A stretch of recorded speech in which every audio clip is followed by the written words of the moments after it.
Bismillah, alhamdulillah, wassalatu wassalamu ala rasulillah. Patepang deui dinten ieu dinten Rebo kaping 7 Januari 2002 masih dina suratul kahfi ayat ke-103. A'udzubillahi minasyaitonir rajim. Bismillahirrahmanirrahim. Qul bejakeun ku anjeun Muhammad saur Allah. Hal nunabbiukum menaha arek ngadengekeun jalma-jalma kafir nunabbiukum lamun diebrehkeun atawa diberitakeun ka anjeun kabeh. Naon anu diebrehkeun atawa diberitakeun bi ahsarina ka jalma-jalma dina poe akhirat teh meunang karugian anu gede. Rugi datang ke akhirat teh boro-boro menang amal baik. Naon rugi teh? Amalan dina amal perbuatanana. Rugi. Ongkos capek di dunia ibadah. Ongkos capek di dunia ngahamba. Padahal mah lepat ngahambana. Salah ibadahna tungtungna di akhiratna teh kalakah rugi lebur amal perbuatanana. Saha nu kitu teh? Tah diterangkeun di dieu. Nyata alladzina dhalla jalma-jalma anu sesat. Dhalla sia-sia sa'yuhum amal perbuatanana hum itu jalma-jalma fil hayati dunya dina kahirupan keur di dunya. Capek gawe teu kapake ceuk basa Sunda mah ongkos capek tapi teu aya hartina. Wahum sedengkeun maranehanana yah sabuna nya boga panyangka. Boga panyangka kumaha annahum kana yen sanyana yuhsinuna sun'a cenah maneh teh keur berbuat baik keur beramal baik sun'a eta teh perbuatanana sanaiyahna padahal mah lepat jadina teh panyangka manehna wungkul. Padahal mah aturan teh Allah mah sanes kedah kitu, tapi manehna boga panyangka yen eta teh ibadah kitu teh. Saha nu kitu teh diterangkeun ku Bukhari nyaeta dina sarahna ieu kalebet Yahudi, Nasrani sareng agama-agama ardi anu nyembah berhala.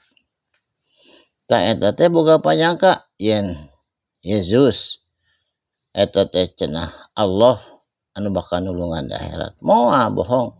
Ujer putrana Allah oge bakal nulungan. Sareng tembok ratapan jeung sajabana eta teh bakal nulungan. Eta teh panyangkana wungkul padahal mah di akhirat mah bakal menang karugian. Karugian anu sakitu gedena.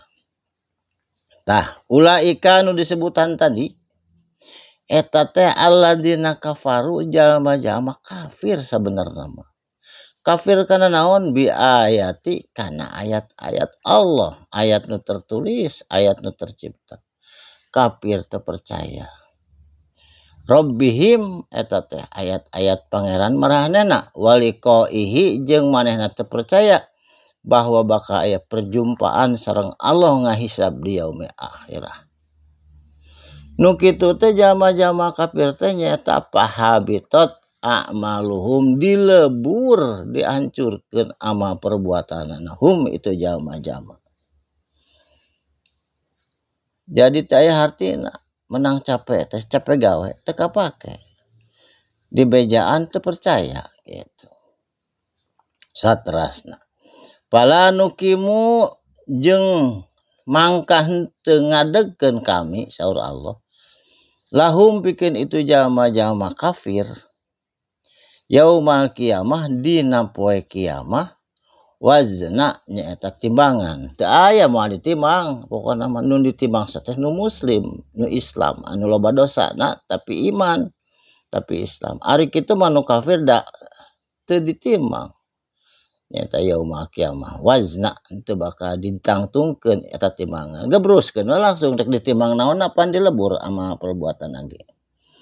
Dalika ari itu kejadian atau hari itu jalma-jalma jazauhum nyaeta balasanana pikeun itu jalma-jalma kafir anu capek gawe teu kapake jahannamu nyaeta neraka jahanam bima kafaru tina naon perkara anu kumanehna dikafirkeun diingkari Wattakhadu jeung manehanana ngambil atawa ngajieunkeun ayati kana ayat-ayat kami saur Allah wa rasuli jeung kautusan kami tegasna Kangjeng Nabi Muhammad hujuan diperolok-olok atawa diguguyonkeun. Jadi jalma-jalma kafir mah kana ayat Al-Qur'an teu percaya malah aya nu ganduruk sagala ku teu percayana ka Rasul Muhammad Rasulullah sallallahu alaihi wasallam baginda Rasul oge teu percaya. Nu kitu teh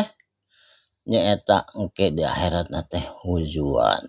Eta teh manehna di dunya mengolok-olok osok teu percaya ngolok-olok teh ngaguguyonkeun atuh ka Rasul ngaguguyonkeun kana Quran ngaguyonkeun nyaeta jahanam bagianana.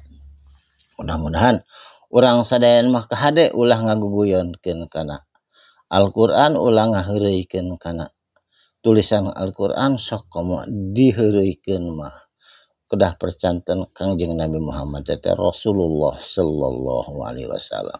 Barakallahu li wa lakum muga aya manfaatna sakalimah dua kalimah insyaallah patepang di dinten enjing usikum wa nafsi bitaqwallah wassalamu alaikum warahmatullahi wabarakatuh.